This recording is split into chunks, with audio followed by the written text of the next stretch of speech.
One of the most disturbing things, I think, and it got very little attention, was that when President Trump got into office, he made combating anti-Semitism a major priority across all agencies of his administration. They even have a anti-Semitism czar who's very, very aggressive.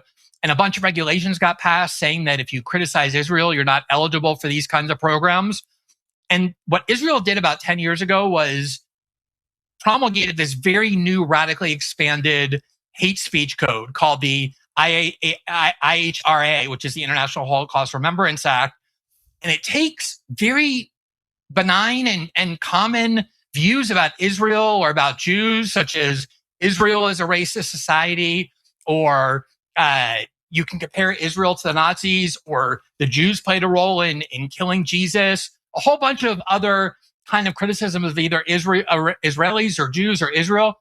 And they banned it as hate speech, which is, I thought, what the American right was so angry about for so long. And when Trump negotiated, when he withdrew funding from a bunch of colleges on the grounds that they were allowing too much anti-Semitism, every one of the negotiations required them to implement this aggressively expanded definition of anti-Semitism so that even professors of genocide and Holocaust studies who have been teaching for decades decided that they had to change their reading list because it was now prohibited in the name of Israel. This is America, where the First Amendment is still in place, and yet this is all over our academic institutions.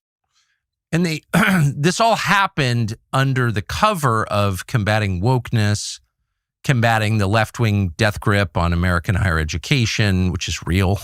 But rather than break that grip, it hasn't been broken. It's still in place completely. This was used as like an opportunity to restrict the inherent free speech rights of Americans. And very few people noticed this. Because the problem here is that it's happening in our most elite institutions of higher learning, our universities, our colleges, which, going back to the Enlightenment, everybody agreed was the one place where you needed completely unfettered speech and debate, including offensive ideas, to test things that had been declared taboo, to even, dissect the most sacred orthodoxies. The fact that these speech restrictions are happening on college campuses, I think is extra disturbing and destructive to free speech.